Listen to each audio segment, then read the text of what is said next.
Hello everyone, this is Ayushi and I am back with Psychology lecture series of class 12.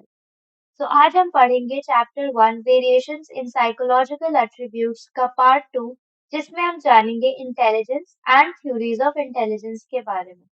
So basically intelligence को हिंदी में बुद्धि कहा जाता है। तो इस चैप्टर में हम बुद्धि और बुद्धि से रिलेटेड जो कई थ्योरीज दी गई हैं साइकोलॉजी में उनको डिटेल में पढ़ेंगे। पहले हम जान लेते हैं कि इंटेलिजेंस का क्या मतलब होता है। इंटेलिजेंस की चार डेफिनेशंस अलग-अलग साइकोलॉजिस्ट के द्वारा दी गई हैं। फर्स्ट डेफिनेशन दी है ऑक्सफोर्ड डिक्शनरी में, जहां वो कहते हैं कि intelligence as the power of perceiving, learning, understanding and knowing. तो बेसिकली ये कहते हैं कि इंटेलिजेंस जो होता है वो हमारी पावर होती है किसी भी चीज को समझने की, सीखने की, देखने की या उसको जानने की। ये ऑक्सफोर्ड डिक्शनरी की डेफिनेशन है। सेकंड डेफिनेशन दी है ऑल्फ्रेड बिने ने, जो फर्स्ट साइकोलॉजिस्ट थे जिन्होंने इंटेलिजेंस की थ्योरी के ऊपर काम किया है। ये कहते हैं कि intelligence is defined as the ability to जज well, understand well and reason well. इनका मतलब है कि इंटेलिजेंस जो होता है वो किसी की क्षमता होती है किसी भी चीज को या किसी भी टॉपिक को अच्छे से जज करने की, उसको अच्छे से समझने की और उसके अच्छे से तर्क देने की। नेक्स्ट डेफिनेशन दी है वेस्लर ने। इन्होंने बहुत सारे इंटेलिजेंस टेस्ट्स बनाए हैं जो कि आजकल बहुत ज्यादा पॉपुलरली यूज किए जाते हैं। इन्होंने इंटेलिजेंस की डेफिनेशन इन्वायरमेंट के फॉर्म में दी है। मतलब ये कहते हैं कि इंटेलिजेंस जो होता है वो हम अपने इन्वायरमेंट से कितना अच्छे से अडेप्ट हो पाते हैं, हम अपने वातावरण में कितना अच्छे से ढल पाते हैं, उसको इंटेलिजेंस कहते हैं। He defined intelligence as the global and aggregate capacity of an individual to think rationally, act purposefully, and to deal with his or her environment. इनका कहने का मतलब है कि इंटेलिजेंस जो होता है वो हमारी अच्छी क्षमता होती है अच्छे से सोचने की, अच्छे से काम करने की और अपने वातावरण से अच्छे से डील करने की। नेक्स्ट और लास्ट डेफिनेशन दी है गार्डनर एंड स्टर्नबर्ग ने, जो कि कहते हैं कि जो इंटेलिजेंट लोग होते हैं यानी कि इंटेलिजेंट इंडिविजुअल, वो केवल अपने वातावरण में अच्छे से ढलते ही नहीं है, बल्कि अपने वातावरण को अच्छे से मॉडिफाई या शेप करते हैं, उसको बदलते हैं ताकि वो वातावरण उनके रहने के लायक अच्छा सा बन जाए। इसके बाद हम पढ़ते हैं थ्योरीज ऑफ इंटेलिजेंस के बारे में। इंटेलिजेंस की थ्योरीज को बेसिकली दो भाग में बांटा गया है। पहले भाग को हम कहते हैं साइकोमेट्रिक अप्रोच और दूसरे भाग को हम कहते हैं इंफॉर्मेशन प्रोसेसिंग अप्रोच। तो जो साइकोमेट्रिक अप्रोच है वो इंटेलिजेंस को एग्रीगेट ऑफ एबिलिटीज मानता है। एग्रीगेट ऑफ एबिलिटीज का क्या मतलब होता है? एबिलिटीज यानी हमारी क्षमता जो होती है उसको इकट्ठे एक समान मानता है और वो कहता है कि हमारी जो क्षमता होती है वो सारी मिलाकर एक जगह जब स्थिर रूप से देखी जाती है तो उसे हम इंटेलिजेंस कहते हैं। जबकि इंफॉर्मेशन प्रोसेसिंग अप्रोच जो होता है वो इंटेलिजेंस को डिफाइन करता है इस सेंस में कि जो लोग होते हैं वो अपने दिमाग को किस तरह से इस्तेमाल करते हैं किसी भी प्रॉब्लम को सॉल्व करने के लिए। Information processing approach problem solve करने के तरीके को इंटेलिजेंस कहते हैं। साइकोमेट्रिक अप्रोच जो होता है वो एक इंसान की परफॉर्मेंस को बताता है एक ही सिंगल एबिलिटी में, यानी कि एक सिंगल क्षमता के तौर पे वो इंटेलिजेंस को बताता है। जबकि इंफॉर्मेशन प्रोसेसिंग अप्रोच जो होता है वो इस चीज पर ध्यान देता है कि how an intelligent person acts, यानी कि जो एक इंटेलिजेंट इंसान होता है वो कैसे काम करता है। इंफॉर्मेशन प्रोसेसिंग अप्रोच इस चीज पर ध्यान देता है। साइकोमेट्रिक अप्रोच जो होता है उसका जो मेन फोकस होता है वो इंटेलिजेंस के स्ट्रक्चर पे होता है। मतलब इंटेलिजेंस कैसे बनता है, उसकी कितनी ब्रांचेस होती हैं, अलग अलग लोगों में इंटेलिजेंस कैसे स्ट्रक्चर से डिवाइड होता है।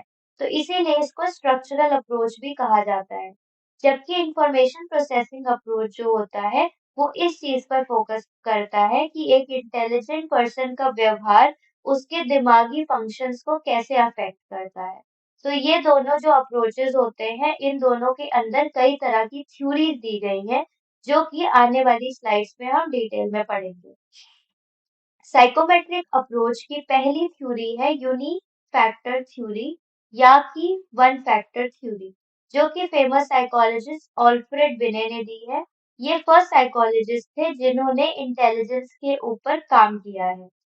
इन्होंने बोला है कि इंटेलिजेंस जो होता है वो एक ही प्रकार की क्षमता होती है। एक ही प्रकार की क्षमता के कारण इस थ्योरी को वन फैक्टर थ्योरी कहा गया है। वो कहते हैं कि हमारी जो क्षमता होती है वो एक ही होती है, जिसको हम किसी भी प्रॉब्लम को सॉल्व करने के लिए यूज करते हैं। ये हो गई यूनिफैक्टर थ्योरी।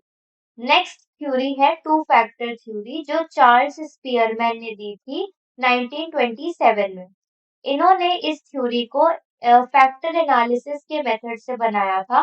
फैक्टर एनालिसिस एक मैथमेटिकल मेथड है जिसमें हम कैलकुलेशंस करते हैं और अलग-अलग फैक्टर्स को जोड़कर कुछ डेटा निकालते हैं। तो इन्होंने इस फैक्टर को यूज करके इंटेलिजेंस के दो फैक्टर्स दिए थे। फर्स्ट फैक्टर है जनरल फैक्टर यानी कि जी फैक्टर। सेकंड फैक्टर है स्पेसिफिक फैक्टर यानी कि एस फैक्टर।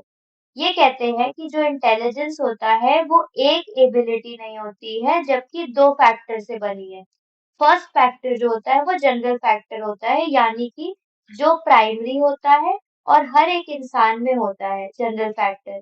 फॉर एग्जाम्पल कि मुझे ये मैंगो पसंद है, आई लाइक द मैंगोज। तो ऐसा तो नहीं है कि एक ही इंसान को पूरी दुनिया में मैंगोज पसंद है। मैंगोज तो कई लोगों को पसंद हो सकते हैं। तो ये जो ट्रेट है या ये जो फैक्टर है, ये बहुत लोगों में कॉमन है, इसीलिए इसको जनरल फैक्टर कहा जाता है। जो सेकंड फैक्टर है वो स्पेसिफिक फैक्टर है या एस फैक्टर। ये कहते हैं कि कुछ लोगों में स्पेसिफिक क्षमताएं होती हैं जो कि बाकी लोगों में नहीं पाई जाती हैं। वो स्पेसिफिक फैक्टर होती है, यानी कि वो केवल कुछ ही लोगों में पाई जाती है। For example Lata Mangeshkar is a very good musician या is a very good singer. तो हम ये कहते हैं कि लता मंगेशकर की जो सिंगिंग स्टाइल है वो उनके लिए स्पेसिफिक है, वो और किसी इंसान में नहीं पाई जाती है। अगर हम एक ही एग्जाम्पल दोनों को लें तो हम ये कह सकते हैं कि जनरल फैक्टर में हम कह सकते हैं कि आई लाइक म्यूजिक, मतलब मुझे म्यूजिक पसंद है। तो इसको हम कहते हैं कि बहुत लोगों को म्यूजिक पसंद होता है, इसलिए ये कॉमन है। स्पेसिफिक फैक्टर में हम आ जाएंगे, Lata Mangeshkar is a great musician. तो हम कहते हैं कि लता मंगेशकर की एक स्पेसिफिक क्वालिटी है कि वो गाना अच्छा गाती है। नेक्स्ट जो थ्योरी है वो है theory of primary mental abilities. इस ये लुइस थर्स्टन नाम के साइकोलॉजिस्ट ने दी थी। लुइस थर्स्टन कहते हैं कि इंटेलिजेंस जो होता है वो 7 प्राइमरी एबिलिटीज को मिलाकर बनता है, यानी कि हमारी जो 7 क्षमताएं होती हैं उनको मिलाकर इंटेलिजेंस बनता है। ये जो 7 एबिलिटीज है वो ये है। फर्स्ट है वर्बल कॉम्प्रिहेंशन, यानी कि हम वर्ड्स को या शब्दों को कितना अच्छे से इस्तेमाल कर सकते हैं और कितना अच्छे से अपने शब्दों को अपनी भाषा में लाते हैं ताकि हम लोगों से अच्छे से बातचीत कर पाएँ। नेक्स्ट है न्यूमेरिकल एबिलिटीज, यानी कि हम कितना अच्छे से किसी भी प्रॉब्लम को मैथमेटिकली कैलकुलेशंस के साथ सॉल्व कर सकते हैं। नेक्स्ट है स्पेशल रिलेशंस, यानी कि हम किसी भी चीज को इमेजिन कितना अच्छे से कर सकते हैं, किसी भी स्पेस को कितना अच्छे से इमेजिन कर सकते हैं। फिर है परसेप्चुअल स्पीड, मतलब हम कितनी जल्दी से किसी चीज को समझ सकते हैं। वर्ड फ्लुएंसी में हम ये जानते हैं कि हम कितना जल्दी वर्ड को अपनी भाषा में यूज कर सकते हैं। फॉर एग्जाम्पल कि अगर हम कोई चीज किसी को समझा रहे होते हैं और हमारे दिमाग में जो वर्ड आ रहा है वो हम बोल नहीं पा रहे हैं, हम उसको बोलने के लिए फ्लुएंट नहीं है, तो वो इंटेलिजेंस में नहीं आएगा। जब हम अपनी वर्ड्स को अपने भाषा में आसानी से ला सकते हैं, यानी कि जो चीज हम सोच रहे हैं वो चीज हम आसानी से बोल सकते हैं, तो उसे वर्ड फ्लुएंसी कहते हैं। नेक्स्ट है मेमोरी, यानी हमारी याद करने की ताकत। फिर है इंडक्टिव रीजनिंग, यानी कि हम चीजों को कितना अच्छे से फैक्ट फैक्ट के बेसिस पे समझ सकते हैं। जैसे कि हमें कई चीजें, कई पॉइंट्स दिए गए हैं, उस पॉइंट्स को जोड़कर हम एक कंक्लूजन कितना आसानी से निकाल सकते हैं, इसको इंडक्टिव रीजनिंग कहते हैं। नेक्स्ट जो थ्योरी है वो है हायरार्किकल मॉडल ऑफ इंटेलिजेंस, जो कि आर्थर जेनसन ने दिया है। इन्होंने कहा है कि इंटेलिजेंस जो होता है वो दो लेवल पर काम करता है। फर्स्ट है लेवल 1 एंड सेकंड है लेवल 2। लेवल 1 का नाम है एसोसिएटिव लर्निंग। इसमें क्या होता है कि जो हम आउटपुट होता है वो हमारे इनपुट के बराबर ही होता है। फॉर एग्जाम्पल कि एक हमें क्वेश्चन आंसर लर्न करने को दिया गया, उसका जो हम आंसर लर्न कर रहे हैं वो हम वर्ड टू वर्ड लर्न कर रहे हैं रोट लर्निंग से, जैसे रट्टू तोता कहते हैं जैसे हिंदी में। तो हम किसी चीज को जब एज इट इज लर्न करते हैं, वर्ड टू वर्ड याद करते हैं, तो उसका जो हम अपने दिमाग में चीजें याद कर रहे हैं, वही सेम चीजें हम लिख कर आते हैं या वही सेम टू सेम चीजें हम बोलते हैं। इसका मतलब होता है कि जो हम अपने दिमाग में इनपुट कर रहे हैं वो हमारे स्पीच से आउटपुट सेम होता है। तो ये लेवल 1 होता है एसोसिएटिव लर्निंग का। लेवल 2 होता है कॉग्निटिव कॉम्पिटेंस।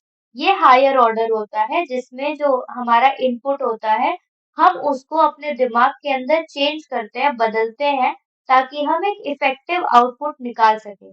फॉर एग्जाम्पल अगर हमको बोला गया है कि एक लेटर लिखना है या एक हमें किसी भी चीज पर ऐसे लिखना है, तो वो हमें कोई चीज याद नहीं कराई जा रही है, ना हम किसी चीज को वर्ड टू वर्ड याद कर रहे हैं, जबकि हमारे दिमाग में जो भी चीज़ें उस ऐसे के टॉपिक से रिलेटेड बैठी हुई हैं, हम उसे ध्यान से सोच कर अपना ऐसे खुद से फॉर्मुलेट करके उसे लिखते हैं या कि बोलते हैं। तो जब कोई चीज़ हम खुद से इनपुट करके उसे प्रोसेस करके बाहर निकालते हैं, तो उसे कहते हैं कॉग्निटिव कॉम्पिटेंस। तो ये जो 2 लेवल्स होते हैं, ये हायरार्किकल मॉडल ऑफ इंटेलिजेंस में आते हैं। नेक्स्ट मॉडल है स्ट्रक्चर ऑफ इंटेलेक्ट मॉडल, जो कि जेपी गिलफोर्ड नाम के साइकोलॉजिस्ट ने दिया था। ये कहते हैं कि इंटेलिजेंस जो होता है वो 3 डायमेंशंस में बटा हुआ है। फर्स्ट डायमेंशन होता है ऑपरेशंस। ऑपरेशंस का मतलब जो भी इंसान काम करता है, कोई इंसान जो भी काम करता है, व्हाट द रिस्पोंडेंट डज, वो होते हैं ऑपरेशंस। मतलब हम कोई भी काम करते हैं तो उसे ऑपरेशंस कहते हैं।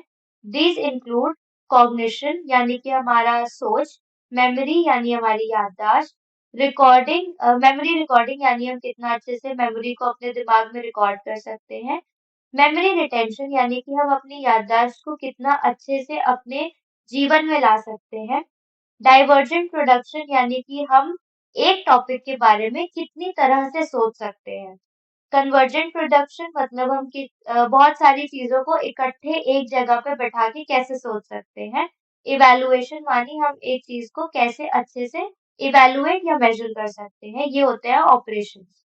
नेक्स्ट डायमेंशन है कंटेंट। इसका मतलब होता है कि हमारे पास जो मटेरियल है या हमारे पास जो इंफॉर्मेशन है, वो मतलब ऑपरेशंस को परफॉर्म करने के लिए, मतलब जो भी काम एक इंसान कर रहा होता है, उसके पास जो सोर्सेज होते हैं उसको हम कंटेंट कहते हैं। ये होते हैं विजुअल यानी कि देखने वाले, ऑडिटरी यानी सुनने वाले, सिंबॉलिक यानी कि जो भी हमें सिंबल्स मिलते हैं, सीमेंटिक होते हैं जो हम आसपास की चीजों को ऑब्जर्व करते हैं, बिहेवियरल यानी हमारे व्यवहार। तो ये 5 चीजें होती हैं जो हमें कंटेंट के फॉर्म में मिलती है, जिसके बेसिस पे एक इंसान कोई भी काम करता है। लास्ट होता है प्रोडक्ट्स। इसका मतलब होता है कि हमारे दिमाग में चीजें कैसे प्रोसेस हो रही हैं या हम अपने दिमाग में चीजों को कैसे बैठा रहे हैं या उसको बदल रहे हैं। ये in this it's includes unit, classes, relation, systems, transformations and implications. तो ये 6 टाइप की यूनिट्स होते हैं। इसमें 6 इंटू 5 इंटू 6 कैटेगरीज होती हैं। ये ऐसे बताया गया है कि जैसे ऑपरेशंस में 6 कंटेंट्स हैं, कंटेंट के अंदर 5 कंटेंट है, प्रोडक्ट के अंदर भी 6 कंटेंट है। तो ये 6 इंटू 5 इंटू 6 कैटेगरीज मल्टीप्लाई करके 180 सेल्स बनते हैं। इसीलिए इस क्लासिफिकेशन में 180 सेल्स होते हैं और हर एक सेल में एटलीस्ट एक फैक्टर का होना या एक क्षमता का होना जरूरी है। तो ये मॉडल दिया है जेपी गिलफोर्ड में और यहाँ पर हमारा साइकोमेट्रिक अप्रोच खत्म हो जाता है। तो रिवीजन के तौर पे हम देख लेते हैं साइकोमेट्रिक अप्रोच में फर्स्ट मॉडल है यूनिफैक्टर थ्योरी ऑल्फ्रेड बिने का, जो कहते हैं हमारा इंटेलिजेंस एक एबिलिटी होता है। टू फैक्टर थ्योरी दिया है चार्ल्स स्पीयरमैन ने, जो कहते हैं कि हमारे अंदर दो फैक्टर्स होते हैं, एक जनरल फैक्टर जो सब में होते हैं और एक स्पेसिफिक फैक्टर जो कुछ लोगों में होते हैं। थर्ड है theory of primary mental abilities, जो लुइस थर्स्टन ने दिया है। इसमें ये कहते हैं कि हमारे इंटेलिजेंस में 7 एबिलिटीज या 7 क्षमताएं होती हैं, जो यहाँ पे लिस्टेड आउट है। इसके बाद है fourth hierarchical model of intelligence, जो आर्थर जेनसन ने दिया है। ये कहते हैं कि हमारी इंटेलिजेंस दो लेवल पर वर्क करती है। Level 1 is rote learning and level 2 is cognitive competence. Last model है स्ट्रक्चर ऑफ इंटेलेक्ट मॉडल, जो जीपी गिलफोर्ड ने दिया है। अकॉर्डिंग टू हिम हमारा इंटेलिजेंस 3 डायमेंशंस में होता है। First is operation, second is content और थर्ड है प्रोडक्ट्स। फिर हम आ जाते हैं इंफॉर्मेशन प्रोसेसिंग अप्रोच में। इंफॉर्मेशन प्रोसेसिंग अप्रोच का इंट्रोडक्शन आपको पहली स्लाइड्स में दे दिया गया है, आप वहां जाके उसको एक बार रिवाइज कर लीजिए। नेक्स्ट है इसका फर्स्ट थ्योरी है ट्रायआर्किक थ्योरी ऑफ इंटेलिजेंस, जो कि रॉबर्ट स्टर्नबर्ग ने 1985 में दिया है। तो रॉबर्ट स्टर्नबर्ग कहते हैं कि इंटेलिजेंस जो होता है वो हमारी क्षमता होती है अपने वातावरण में अच्छे से ढलने की, उसको बदलने की और अपने वातावरण को अपने हिसाब से सेलेक्ट करने की, ताकि हम अपने जो गोल्स हैं उसको अच्छे से अचीव कर सके। उन्होंने कहा है ट्रायआर्किक का मतलब होता है 3। तो रॉबर्ट स्टर्नबर्ग ने कहा है कि ट्रायआर्किक थ्योरी ऑफ इंटेलिजेंस में बेसिकली 3 तरह के इंटेलिजेंस होते हैं। फर्स्ट है कॉम्पोनेंशियल इंटेलिजेंस, जिसको हम एनालिटिकल इंटेलिजेंस भी कहते हैं।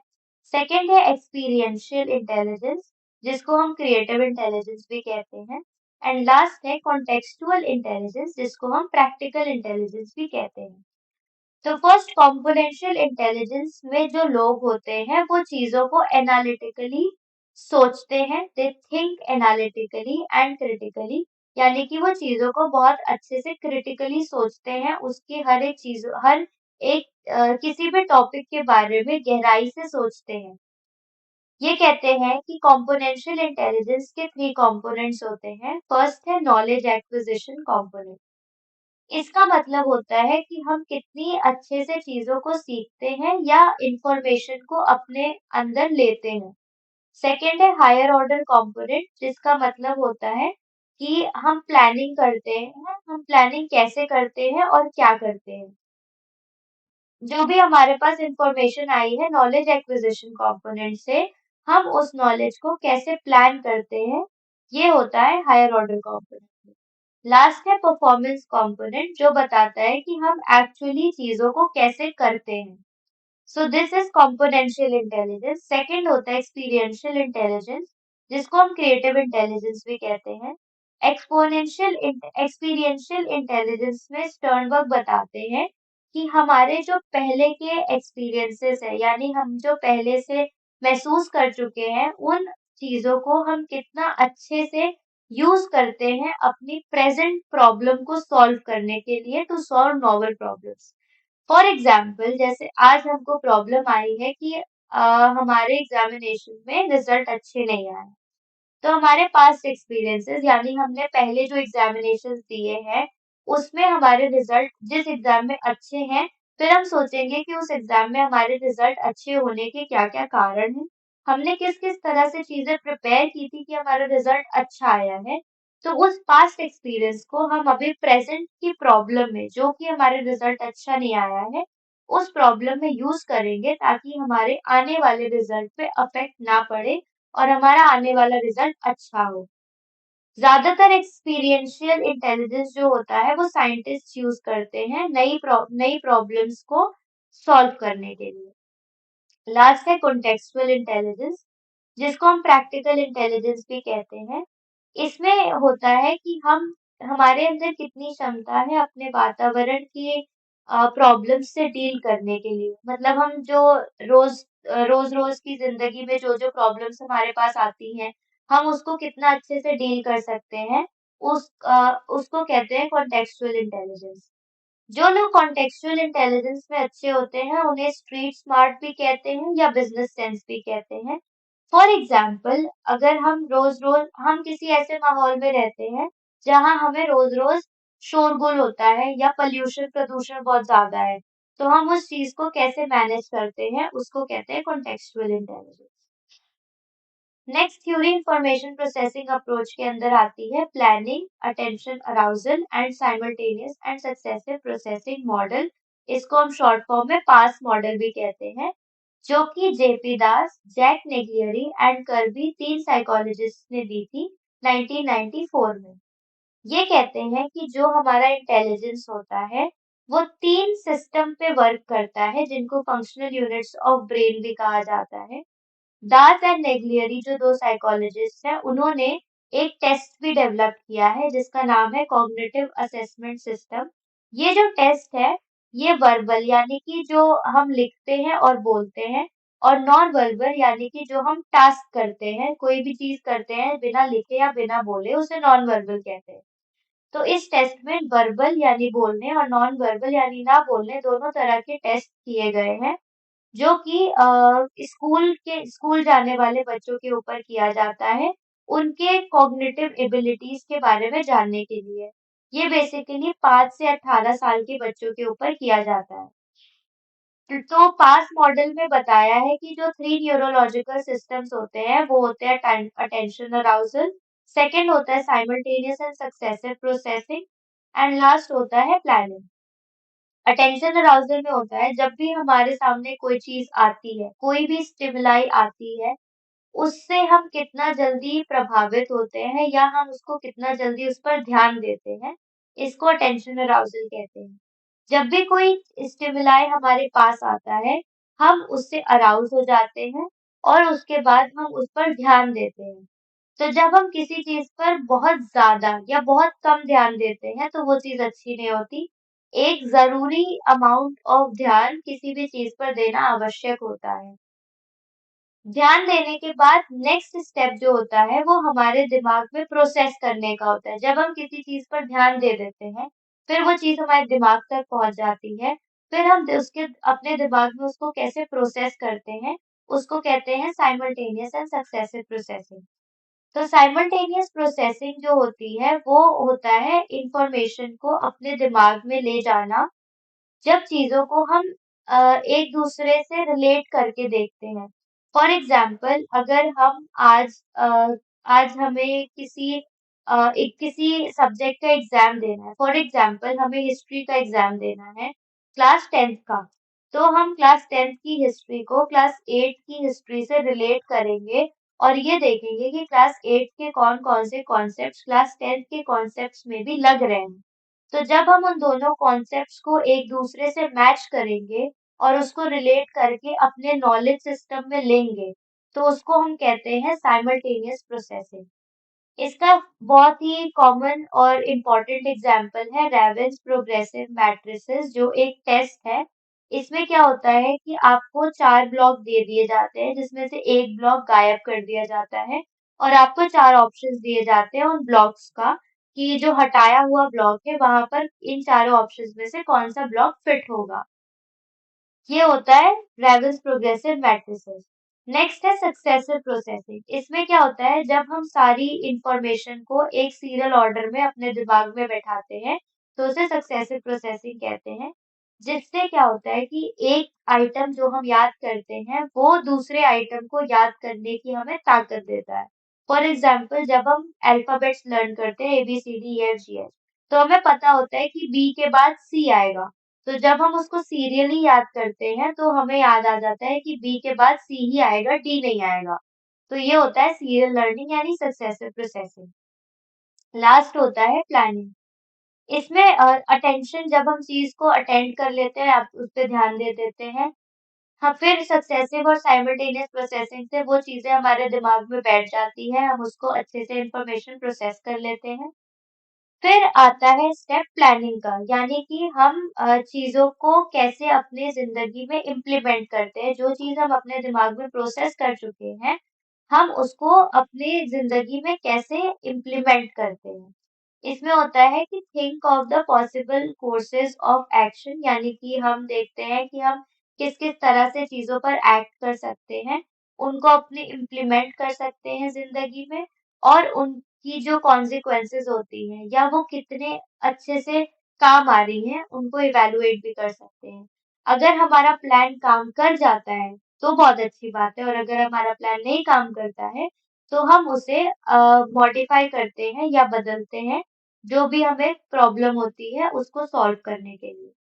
तो ये 3 न्यूरोलॉजिकल प्रोसेसेस हैं जो पास्ट मॉडल में इन 3 साइकोलॉजिस्ट ने 1994 में दिए थे। लास्ट है थ्योरी ऑफ मल्टीपल इंटेलिजेंस जो साइकोमेट्रिक अप्रोच का काउंटर है यानी कि उसके अपोजिशन में बनाया गया है। साइकोमेट्रिक अप्रोच क्या होता है? वो कहता था कि हमारा जो इंटेलिजेंस है वो एक ही तरह का होता है। मतलब हम सारे इंटेलिजेंस का एग्रीगेट लेते हैं यानी कि हम सबको मिला के एक चीज़ जब सोचते हैं तो उसे इंटेलिजेंस कहते हैं। जबकि मल्टीपल इंटेलिजेंस हार्वर्ड गार्डनर ने दिया था, ये कहते हैं कि जो इंटेलिजेंस है वो केवल एक ही आइडिया नहीं है, इंटेलिजेंस कई तरह तरीके के होते हैं और ज़रूरी नहीं है कि अगर एक इंसान के पास एक तरह का इंटेलिजेंस है तो उसके पास दूसरे तरह का इंटेलिजेंस नहीं हो सकता है। हार्वर्ड गार्डनर कहते हैं कि अगर एक इंसान के पास एक इंटेलिजेंस है, तो ऐसा पॉसिबल है कि उसके पास और तरह की इंटेलिजेंसेस भी हो सकते हैं। हार्वर्ड गार्डनर ने बेसिकली 8 तरह के इंटेलिजेंसेस बताए हैं, जो किसी भी इंसान में हो सकते हैं। फर्स्ट है लिंग्विस्टिक। लिंग्विस्टिक मतलब होता है कि हम अपनी भाषा को कितना आसानी से यूज़ कर सकते हैं, अपनी सोच को दर्शाने के लिए। मतलब जब हम बात करते हैं, तो हम अपनी भाषा को कितना अच्छे से दूसरों को समझाने के लिए इस्तेमाल कर सकते हैं, उसे कहते हैं लिंग्विस्टिक। जिन लोगों की लिंग्विस्टिक इंटेलिजेंस अच्छी होती है, उन्हें वर्ड स्मार्ट कहा जाता है। अक्सर कर जो लेखक होते हैं या जो शायर या पोएट होते हैं, वो लिंग्विस्टिक इंटेलिजेंस में अच्छे होते हैं क्योंकि वो अपनी भाषा को दूसरों तक पहुँचाने में सक्षम रहते हैं। नेक्स्ट इंटेलिजेंस है लॉजिकल। लॉजिकल इंटेलिजेंस ये होता है कि हम सिंबल्स को कितना अच्छे से तोड़-मड़ोड़ करके मैथमेटिकल प्रॉब्लम्स को सॉल्व कर सकते हैं। मतलब जो भी मैथ्स सम्स में जो बच्चा मैथ्स के सम सॉल्व करने में तेज़ होता है, उसका लॉजिकल इंटेलिजेंस अच्छा होता है। फॉर एग्जाम्पल साइंटिस्ट के जो मैथमेटिकल स्किल्स होते हैं वो बहुत अच्छे होते हैं क्योंकि वो कैलकुलेशंस के तौर पर नई-नई थ्योरीज निकालते हैं। थर्ड है स्पेशियल। स्पेशियल होता है कि हम अपने दिमाग में कितने अच्छे से चीजों को फ्रेम करते हैं। मतलब मेंटल इमेजेस यानी कि अगर आपको बोला गया है कि इमेजिन अ टेबल, तो आप कितना जल्दी अपने दिमाग में टेबल की तस्वीर बना सकते हो, उसको स्पेशियल इंटेलिजेंस कहा जाता है। फॉर एग्जाम्पल अगर एक कमरा है और अगर किसी इंसान का स्पेशल इंटेलिजेंस अच्छा है, तो वो ये बता लेगा कि इस कमरे की लेंथ और ब्रेथ की साइज क्या है। एक अनुमान लगा सकता है, ज़रूरी नहीं है कि वो श्योर हो, लेकिन वो अनुमान उसका कुछ हद तक सही होगा, क्योंकि वो मेंटल इमेज बनाने में सक्षम है। फॉर एग्जाम्पल पेंटर पायलट इस इंटेलिजेंस में तेज होते हैं क्योंकि जो पेंटर होते हैं वो पेंटिंग में वो अपने दिमाग में तस्वीर बना लेते हैं उसके बाद उसको पेपर पे छापते हैं। पायलट जो होता है उसके दिमाग में मेंटल इमेजेस बनी रहती हैं कि आने वाले आगे के रास्ते में कैसी-कैसी चीजें आ सकती हैं। नेक्स्ट इंटेलिजेंस है म्यूजिकल। म्यूजिकल मतलब होता है कि हम कितनी आसानी से म्यूजिकल पैटर्न्स को बना सकते हैं या उसको बदल सकते हैं। जो म्यूजिशियंस होते हैं या जो इंस्ट्रूमेंटलिस्ट होते हैं, जो कोई इंस्ट्रूमेंट बजाते हैं, वो म्यूजिकल इंटेलिजेंस पे बहुत अच्छे होते हैं। नेक्स्ट होता है बॉडीली काइनेस्थेटिक स्किल। इसमें क्या होता है कि हम अपने शरीर का कोई एक हिस्सा या अपना पूरा शरीर कितनी फ्लेक्सिबली और कितने अच्छे से यूज करते हैं कोई भी चीज को सॉल्व करने के लिए। जो एथलीट्स होते हैं या जो स्पोर्ट्स पर्सन्स होते हैं या डांसर्स होते हैं उनका बॉडीली काइनेस्थेटिक स्किल या इंटेलिजेंस बहुत हाई होता है क्योंकि वो अपने शरीर को अच्छे से इस्तेमाल कर सकते हैं अपने प्रोफेशन को कैरी फॉरवर्ड करने के लिए। नेक्स्ट है इंटरपर्सनल स्किल। इंटरपर्सनल इंटेलिजेंस वो होता है कि हम दूसरों की फीलिंग्स या दूसरों की भावनाओं को और उनके व्यवहारों को कितना अच्छे से समझ सकते हैं और उनसे अच्छे से रिश्ते कैसे बना सकते हैं। तो जो लोग होते हैं दूसरों की भावनाओं को अच्छे से समझते हैं और उनके कई सारे दोस्त होते हैं और वो बहुत लोगों से अच्छे रिश्ते बनाते हैं, वो इंटरपर्सनल स्किल में हाई होते हैं। फॉर एग्जाम्पल साइकोलॉजिस्ट या पॉलिटिशियन। साइकोलॉजिस्ट जो होता है वो दूसरों से बात करके उनके व्यवहारों के बारे में समझ लेता है, इसीलिए साइकोलॉजिस्ट इंटरपर्सनल इंटेलिजेंस में अच्छा होता है। नेक्स्ट होता है इंट्रापर्सनल इंटेलिजेंस। इंट्रापर्सनल का मतलब होता है कि हम खुद के स्ट्रेंथ्स को या हम अपनी खुद की क्षमताओं को या अपनी लिमिटेशंस को, अपनी वीकनेसेस को कितना अच्छे से समझते हैं। फॉर एग्जाम्पल फिलोसोफर्स और जो स्पिरिचुअल लीडर्स होते हैं वो इस इंटेलिजेंस में हाई होते हैं। लास्ट है नेचुरलिस्टिक। नेचुरलिस्टिक वर्ड से ही आपको समझ में आ रहा होगा कि ये नेचर से रिलेटेड है।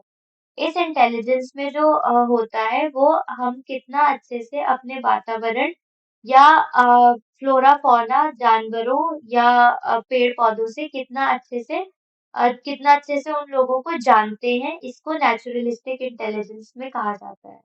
फॉर एग्जाम्पल टूरिस्ट, फार्मर्स या बोटैनिस्ट या इन्वायरमेंटलिस्ट जो होते हैं, उनका नेचुरलिस्टिक इंटेलिजेंस हाई होता है क्योंकि वो पेड़-पौधे और जानवरों या हमारे वातावरण में जो भी चीज़ें हैं, उनको अच्छे से समझते हैं।